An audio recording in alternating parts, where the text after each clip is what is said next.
Hello all, எல்லாரும் எப்படி இருக்கீங்க? நாங்க ரொம்ப ஹாப்பியா இருக்கோம். இன்னைக்கு வந்து டிமார்ட்ல வந்து நான் பர்ச்சேஸ் பண்ண வீடியோ தான் வந்து ஷேர் பண்ணியிருக்கேன். ரொம்ப நாள் ஆச்சு லாங் வீடியோ போஸ்ட் பண்ணி. ஸோ இதை ஷூட் பண்ணிட்டேன். பட் வந்து அதை எடிட் பண்ணி போடுறதுக்கு கொஞ்சம் பிஸியானதால லேட் ஆயிடுச்சு வீடியோ போடுறதுக்கு. ஃபர்ஸ்ட் வந்து போனோடனே இந்த கலர் கலரா பாட்டில்ஸ் இருக்குல்ல, பிளாஸ்டிக் ஐட்டம்ஸ், அதுதான் வந்து என் கண்ணில் படும். என் கூடயே வந்து நான் பர்ச்சேஸுக்கு போகும்போது ஒரு ஆள் கூடயே வருவாங்க. எதுக்கு தெரியுங்களா? எனக்கு எல்லாமே வாங்கி கொடுக்கறதுக்கு இல்லை, நான் எடுக்கிற பொருள் எல்லாம் எடுத்து என் கையிலேருந்து பிடுங்கி அந்தந்த இடத்துல வைக்கிறது தான் அவரோட வேலை. என் ஹஸ்பண்டை தான் சொல்றேன். நீங்க ஷாப்பிங் போகும்போது உங்க ஹஸ்பண்டும் இந்த மாதிரி பண்ணுவாங்களான்னு மறக்காம கமெண்ட்ல சொல்லுங்க. நானும் கொஞ்சம் மனசு தேத்திக்கிறேன். ஏன்னா எனக்கு எப்பயுமே இந்த மாதிரி தான் நடக்கும். பட் நானும் சிரிச்சுட்டு அப்படியே வச்சுட்டு வந்துருவேன். சம்டைம்ஸ் வந்து வேணும்னே கூட எடுப்பேன். அவர் வந்து எப்படி புடுங்கி தானே வைக்க போறாரு அப்படின்னு சொல்லிட்டு. பட் அவர் அங்க இருக்கிற திங்ஸை பாக்குறாரோ இல்லையோ, நான் போய் என்ன எடுக்கிறேன்றதா பார்த்துட்டு ரொம்ப ஆர்வமா என் பின்னாடியே வருவாரு. கல்யாணம் ஆனதுல இருந்தே நாங்க வந்து ஊர்ல இல்ல, வெளியில தான் இருந்தோம். சோ அப்ப வந்து புதுசா வந்து சமைக்கிற ஆர்வத்திலயும் கிச்சன் செட்டப் பண்றோம்னு ஒரு ஆர்வ கோளாறுல எப்பெல்லாம் ஊருக்கு வருவோமோ அப்பெல்லாம் கலர் கலரா நல்லா வந்து குட்டி குட்டியா கியூட்டா இருக்கும்ல பிளாஸ்டிக் ஐட்டம்ஸ்லாம். ஸோ அந்த மாதிரி கிச்சன் ஐட்டம்ஸ்லாம் பார்த்து பார்த்து எடுப்பேன். அப்பத்துல இருந்து இப்போ வரைக்குமே என்னோட ஹஸ்பண்ட் வந்து பிளாஸ்டிக் பைத்தியம் தான் சொல்லி கிண்டல் அடிச்சிட்டு இருப்பாரு. என்னன்னு பாத்தீங்கன்னா, போ அங்க பாரு நிறைய கலர் கலரா இருக்கு பாரு, போய் எடுக்கலையா அப்படின்னு கூட கேட்பாரு. பட் வந்து இப்போ என்னோட கிச்சன்ல வந்து பாத்தீங்கன்னா ஓரளவு நான் வந்து ஃபுல்லாவே வந்து கிளாஸ் அண்ட் சில்வர் ஐட்டமா வந்து எல்லாமே சேஞ்ச் பண்ணிட்டேன். பிளாஸ்டிக் ஃப்ரீ கிச்சனா இருக்கணும் அப்படின்னு சொல்லிட்டு ஓரளவுக்கு மாத்திட்டேன். ஒரு சில ஐட்டம்ஸ் மட்டும் என்கிட்ட பிளாஸ்டிக்ல இப்போதைக்கு வச்சிருக்கேன். பாட்டில்ஸ்லாம் வந்து பாத்தீங்களா, 21 ருபீஸ்க்கு தான் இருந்து, அதுவும் கலர் கலரா ஒரு பெரிய பாக்ஸ்ல போட்டு வச்சிருந்தாங்க. சரி 21 ருபீஸ் தானேங்க, சும்மா எடுத்துக்கலாம், டிராவல் எங்கேயா போனா கூட மிஸ் பண்ணிட்டு கூட வந்தா கூட பரவாயில்ல, அப்படி சும்மா எடுத்துட்டு போலான்னு சொல்லி அப்படியே 2 எடுத்து பேஸ்கெட்ல போட்டுக்கிட்டேன். டிமார்ட்ல மெயினா வந்து நான் எப்படி பர்ச்சேஸ் பண்ணுவோம்னா, மந்த்லி வந்து வாங்க மாட்டோம். 2 மந்த்ஸ் ஒன்ஸ் இல்ல 3 மந்த்ஸ் ஒன்ஸ் கூட சம்டைம்ஸ் ஆகும். ஸோ அந்த மாதிரி தான் நான் வந்து வாங்கிப்பேன். சில ஐட்டம்ஸ், இந்த ரைஸ் ஐட்டம்ஸ்லாம் வந்து பாத்தீங்கன்னா கொஞ்சம் எக்ஸ்ட்ராவே வந்து வாங்கிப்பேன். எனக்கு 1 மந்த்துக்குலாம் அப்படிலாம் வாங்க மாட்டேன். ஏன்னா அடிக்கடி கொஞ்சம் பிரியாணிலாம் செய்வோம் அப்படின்றதால பாஸ்மதி ரைஸ் அண்ட் வந்து சீரக சம்பா ரைஸ் இதெல்லாம் வந்து பாத்தீங்கன்னா நல்ல ப்ரைஸ்ல நல்ல குவாலிட்டியில எந்த காம்ப்ரமைஸ் இல்லாமல் சூப்பராகவே வந்து வாங்கிக்கலாம். வெளியில அரௌண்ட் 150 அந்த ரேஞ்சில் வாங்குவேன் நான் பாஸ்மதி. இங்க வந்து பாத்தீங்கன்னா 105 ருபீஸ் தான். அண்ட் ஆல்சோ சீரக சம்பா கூட 94 ருபீஸ் தான். ஸோ நல்ல பெஸ்ட் ப்ரைஸ்ல வாங்கிக்கலாம். சீரக சம்பா ரைஸ் வெளியில ஒரு தடவை வாங்கினேன் ஷாப்ல, ஏதோ ஒரு ஷாப்ல, ரைஸ் ஷாப்ல தான். பட் வந்து அதுல எந்த ஒரு வாசனையும் இல்லை. பாக்குறதுக்கு சீரக சம்பா மாதிரி இருக்கு, பட் வாசமே சுத்தமா இல்லை. சீரக சம்பா ரைஸ் எடுத்து நல்லா அப்படி மோந்து பார்த்தோம்னா ஒரு மாதிரி அந்த பிரியாணி ஸ்மெல் வரும். அதுதான் வந்து செம்மையா இருக்கும், சூப்பரா இருக்கும். இல்ல வேற எப்படியாவது கண்டுபிடிக்க தெரியும்னா சொல்லுங்க, நானும் ட்ரை பண்ணி பாக்குறேன். அந்த டைம் வாங்கிட்டு வந்து பயங்கர கடுப்பாயிடுச்சு. அதுல பிரியாணி செஞ்சுட்டு எந்த ஒரு இதுவுமே கிடையாது. அப்பதான் தெரிஞ்சது அது சீரக சம்பா மாதிரி இருக்கிற ரைஸ் போல இருக்கு, சீரக சம்பா இல்ல போல இருக்கு. ஸோ அன்னைக்கு எல்லாமே கிராசரி செக்ஷன்ல தேவையான ஐட்டம்ஸ் எல்லாமே வாங்கிட்டு அப்படியே வந்து கிளம்பிட்டோம் அங்கிருந்து. நெக்ஸ்ட் டே நல்ல வெயில். ஸோ இந்த வெயில நல்லா எல்லாத்தையும் காய வச்சு எடுத்து வச்சுட்டோம்னா அரைக்கிறதையும் அரைச்சிடலாம் அப்படின்னு சொல்லிட்டு அந்த வேலை தான் பார்த்துட்டு இருந்தேன். அதே மாதிரி கபோர்ட்குள்ள வைக்கிறதால என்னன்னு தெரியல, ரெட் சில்லி எனக்கு சீக்கிரமா ஒரு மாதிரி பூரணம் பூத்த மாதிரி ஆயிடுச்சு. ஈரக்கையும் வைக்க மாட்டேன். இப்ப அம்மா கிட்ட கேட்டேன், அதையும் நல்லா காய வச்சு எடுத்து வை, நல்லா இருக்கும் அப்படின்னாங்க. ஸோ அதையும் வந்து எடுத்து வச்சுட்டேன் காய வைக்கிறதுக்காக. அண்ட் இந்த டைம் வந்து காஷ்மீரி சில்லி பவுடர் அரைக்கலாம்னு சொல்லி அதுவுமே கொஞ்சம் பல்கா வாங்கிட்டு வரலான்னு பார்த்தேன். 1/2 kg பாக்கெட்டே இல்லை. அதனால வந்து 100 கிராம்ல 5 பாக்கெட் வந்து எடுத்துட்டு வந்துட்டேன். ஒரு 1/2 kg அரைச்சி வச்சிட்டோம்னா ஒரு 1 மந்த்துக்கு வந்து எனக்கு ஒரு 2 மந்த்ஸ் கூட வரும், எனக்கு ப்ராப்ளம் கிடையாது. நான் வந்து அதிகமா வந்து காஷ்மீரி சில்லி தான் யூஸ் பண்ணுவேன். குட்டீஸுங்களுக்கு காரம் இல்லாம இருக்கும், நேச்சுரல் கலராகவும் இருக்கும் ஃபுட்டு. அதனால காஷ்மீரி தான் நிறைய யூஸ் பண்ணுவேன், வீடியோஸ்ல அதிகமா சொல்லியிருக்கேன். ஸோ அதையுமே காய வச்சுட்டா ஈவினிங் போல எடுத்துட்டு போய் அரைச்சிடலான்னு அந்த ஒர்க்கும் சேர்த்து பார்த்துட்டு இருந்தேன். காஷ்மீரி சில்லி வந்து நார்மல் சில்லியை விட கொஞ்சம் ப்ரைஸ் வந்து எக்ஸ்ட்ரா தான் வரும். பட் ரொம்ப நாளா நான் அதை தான் வாங்கி யூஸ் பண்ணிட்டு இருக்கேன். ரொம்ப நிறைய போட தேவையில்ல, கொஞ்சமா யூஸ் பண்ணா போதும். அதோட ப்ரைஸ் வந்து பாத்தீங்கன்னா 100 கிராமே வந்து 70 ருபீஸ். ஆக்சுவலா இதுல பில்லில் நான் காட்டி இருக்கிறது 98 ருபீஸ் போட்டிருக்கு இல்லையா, பட் எனக்கு வந்து பில்லானது வந்து 70 ருபீஸ் தான் இருக்கு. ஸோ டோட்டலா வந்து 350 ருபீஸ்க்கு நான் வந்து 1/2 kg வந்து வாங்கியிருக்கேன். ஸோ பார்த்துக்குங்க, 1/2 kg வந்து 350 ருபீஸு. அதுல வந்து நார்மல் சில்லி வந்து எவ்வளோன்னு தெரியல, 1/2 kg 250 சம்திங் நினைக்கிறேன், எனக்கு சரியா தெரியல அது. நீங்க இது வரைக்கும் காஷ்மீரி சில்லி வாங்கினதே இல்லை, ட்ரை பண்ணதே இல்லைன்னா கண்டிப்பா ஒரு தடவை ட்ரை பண்ணி பாருங்க. இந்த சட்னிலாம் அரைக்கும் போது ஒரு ஹோட்டல்ல ஒரு கலர் வரும் பாத்தீங்களா சட்னில, அது வந்து காஷ்மீரி சில்லியும் ஒரு முக்கியமான காரணம் தான். அது வந்து நீங்க இப்ப சட்னி அரைக்கும் போது ஒரு சில்லி மட்டும் அப்படியே நீங்க ஹோலா போட்டா கூட போதும், இல்ல பவுடர் கூட நீங்க ஆட் பண்ணிக்கலாம், நல்லா இருக்கும். வீட்டுக்கு தேவையான பொருட்கள் டிமார்ட்ல நிறைய ஆஃபர்ல இருந்துச்சு. பட் எதையுமே நான் வந்து வாங்கலை பெருசா எதுவும். ஸோ கிராசரிக்காக தான் போனோம் அப்படின்றதால இந்த டைம் அதை மட்டும் வாங்கிட்டேன். நெக்ஸ்ட் டைம் பார்த்துக்கலாம் அப்படின்னு சொல்லிட்டு. லாஸ்ட் டைம் வந்து பாண்டியிலேருந்து வரும்போதே கொஞ்சம் உதிரி பூண்டாவே வாங்கிட்டு வந்திருந்தோம்.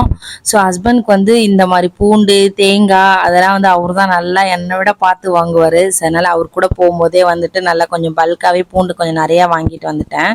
அடிக்கிற வெயிலில் இந்த திங்ஸ் எல்லாம் நல்லா காய வச்சு எடுத்து வச்சிட்டோன்னா அடுத்த ஒரு 2 மாதத்துக்கு நம்ம கிச்சனை ஒரு இன்செக்ட் ஃப்ரீயாக வந்து மெயின்டைன் பண்ணிக்கிறதுக்கு ஹெல்ப்ஃபுல்லாக இருக்கும் ரொம்பவே. டெய்லி இந்த மாதிரி ஏதாவது ஒன்று செஞ்சுட்டே இருப்பானான்னு கேட்டால் கிடையாது. கண்டிப்பாக ஒரு 2 நாள் செய்கிறேன்னா அதுக்கப்புறம் 3ஆவது நாள் கண்டிப்பாக ரெஸ்ட் எடுத்துருவோம். அந்த அளவுக்கு தான் என் உடம்பு தாங்கும். இவ்வளோ வேலை செய்கிறாங்களே, டெய்லி இப்படி தான் செஞ்சுட்டு இருப்பாங்க போல், சூப்பர் ஃபாஸ்ட் போல் இருக்குது அப்படிலாம் நினைக்காதீங்க. என்ன, நான் அந்த மாதிரி ஆளே கிடையாது. கொஞ்சம் கஷ்டப்பட்டு தான் செய்வேன். இந்த வேலைலாம் செய்யும்போது பொருள் எதுவுமே வேஸ்ட் ஆகாது இந்த மாதிரி செஞ்சு வைக்கிறதால அப்படின்றதால அது கொஞ்சம் டைம் எடுத்து செய்வேன். லேட் ஆகும், எனக்கு கொஞ்சம் மாடரேட்டாக தான் செய்வேன். ரொம்ப ஃபாஸ்ட்டாலாம் எனக்கு வந்து எதுவுமே செய்ய வராது. நான் அடிக்கடி இந்த மாதிரி எப்பயாவது ஒரு வேலை செய்யும் போது நினைச்சுக்கிறது என்னன்னா, நம்மளாவது இந்த மாதிரி வேலையை முடிச்சுட்டு 2 நாளுக்கு அப்புறம் 3ஆவது நாள் ரெஸ்ட் எடுத்துப்போம். ஆனா ஹஸ்பண்டுங்கெல்லாம் பாவம், வேலைக்கு போறவங்க. ஏன்னா அவங்க வந்து எப்போதும் ரெஸ்ட் எடுக்க முடியாது, கண்டிப்பா போயிட்டே தான் இருக்கணும் டெய்லி.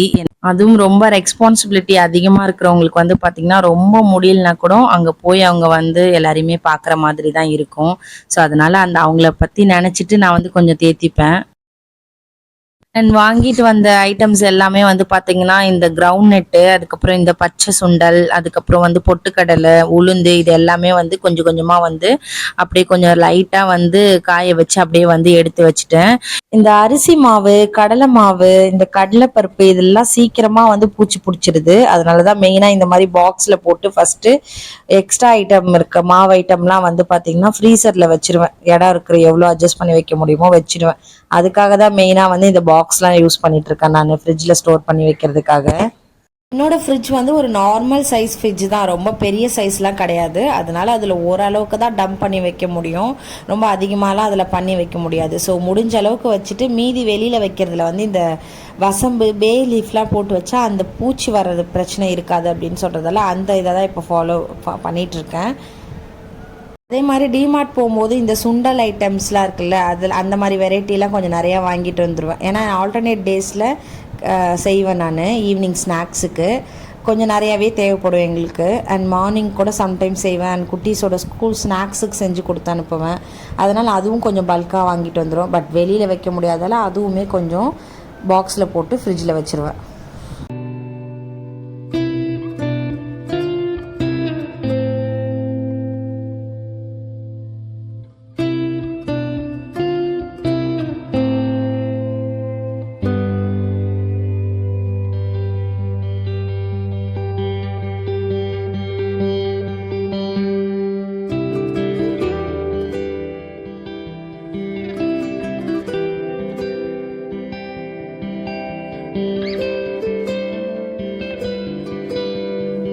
கிச்சன்ல டோருக்கு பின்னாடி இருக்கிற கபோர்டை லைனர்லாம் போட்டு அரேஞ்ச் பண்ணி வைக்கணும். லைனர் ஆர்டர் போட்டிருக்கேன். ஸோ அது இனிமே தான் ரிசீவ் ஆகும்.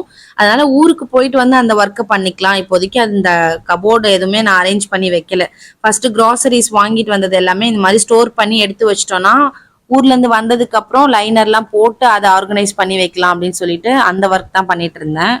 எப்போ இந்த மாதிரி சடன் பிளானோ ஒரு ட்ரிப்புக்கு போகிறோமோ இல்லை வந்து நேட்டிவ்க்கு போகிறோமோ எப்போ போனாலும் வீடை வந்து நல்லா க்ளீன் பண்ணி அரேஞ்ச் பண்ணி வச்சுட்டு போயிடலாம். வந்து பார்க்கும்போது நல்லா ரிலாக்ஸாக இருக்கும். ஏன்னா நம்ம வரும்போதே கொஞ்சம் டயர்டாக தான் வருவோம் எங்கேயாவது போயிட்டு வரோம்னா. வந்ததும் வீட்டை பார்க்கும்போது அழகாக இருந்தோம்னா அது நமக்கு கொஞ்சம் நல்லா ப்ளசண்ட்டாக இருக்கும். வரும்போதே வீடு ஒரு மாதிரி மோசமாக நிறைய வேலை செய்கிற மாதிரி இருந்ததுன்னா ஐயோ அப்படின்ட்டு அதுலேயே நான் டயர்ட் ஆகிடுவேன். அது எனக்கு பயங்கர ஒரு எக்ஸ்பீரியன்ஸ் இருக்குது. அதனால எப்போ போனாலும் வீட்டை க்ளீன் பண்ணி அழகா எல்லாம் ஆர்கனைஸ் பண்ணி வச்சுட்டு போயிட்டோம்னா வந்துட்டு நமக்கு இருக்கிற வேலையை பார்த்துட்டு ரெஸ்ட் எடுக்கிறது கரெக்டா இருக்கும் அப்படின்றதால கிச்சன் கவுண்டர் டாப்க்கு மேல இருக்க கபோர்ட்ஸ்ல எல்லா ஐட்டமும் வந்து கிளாஸ் பாட்டில்ல தான் வந்து வச்சிருப்பேன்.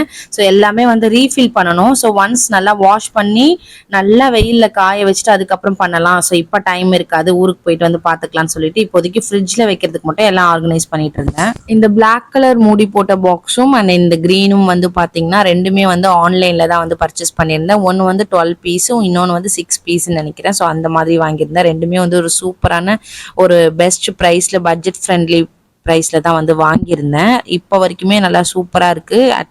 ஆல்மோஸ்ட் ஒரு 3 இயர்ஸ் ஆயிடுச்சுன்னு நினைக்கிறேன் நான் வாங்கி. பட் எல்லாம் ரெண்டுமே வந்து சூப்பரா இருக்கு, நல்லா குவாலிட்டியா நல்லா இருக்கு அண்ட் அன்பிரேக்கபிள் கூட. ஸோ உங்களுக்கு தேவைப்பட்டா சொல்லுங்க, நான் உங்களுக்கு லிங்க் ஷேர் பண்றேன். நல்ல வெயில்ல காய வச்சுட்டேன். இன்னைக்கு ஒரு நாள் வெயிலே அவ்வளோ சூப்பரா இருந்தது. எல்லாத்தையும் காய வச்சது ஒன்னொன்னா எடுத்துட்டு வந்து ஆர்கனைஸ் பண்ணி பாக்ஸ்ல போட்டு வச்சதுக்கு அப்புறமா மிஷினுக்கு போறதுக்காக காஷ்மீரி சில்லி ஒரு பாக்ஸ்ல போட்டு வச்சுட்டேன். அண்ட் வந்து ஹோல் ராகி வாங்கிட்டு வந்திருந்தேன். அதை வந்து வாஷ் பண்ணி எல்லாம் காய வச்சு எல்லாம் எடுத்துட்டு போக மாட்டேன், அப்படியே பேக்கெட்டோட கட் பண்ணி எடுத்துட்டு போய் தான் அரைச்சிட்டு இருக்கிறேன். இவ்வளோ நாளா நான் வந்து 1 kg வாங்குவேன். 1 kg வாங்கி நான் வந்து மாவு அரைச்சு வச்சுக்கிட்டேன்னா எனக்கு 1 month கரெக்டா இருக்கும்.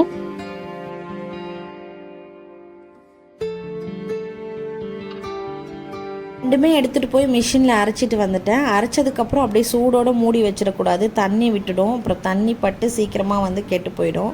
ஸோ நல்லா வந்து அரைச்சதுக்கப்புறம் நல்லா வந்து ஃபேன் போட்டு ஆற விடணும். ஆறினதுக்கப்புறமா தேவையானதை மட்டும் ஒரு கண்டெய்னரில் மாற்றிட்டு அதுக்கப்புறம் க்ளோஸ் பண்ணி வைக்கலாம். பட் நல்லா ஆறி இருக்கான்னு செக் பண்ணிக்கணும். அண்ட் அவ்வளோதான், நம்ம இந்த விளாகோட எண்டுக்கு வந்துட்டோம். இந்த வீடியோ பிடிச்சிருந்தா இந்த வீடியோக்கு ஒரு லைக் கொடுத்துட்டு, நீங்கள் நம்ம சேனலை ஃபர்ஸ்ட் டைம் பார்க்குறீங்கன்னா மறக்காம சேனல் சப்ஸ்கிரைப் பண்ணி சின்ன சப்போர்ட் கொடுங்க. இதை மாதிரி வேறு ஒரு யூஸ்ஃபுல்லான விளாக்களோட உங்களை மீட் பண்ணுறேன். And then bye, love you all, take care.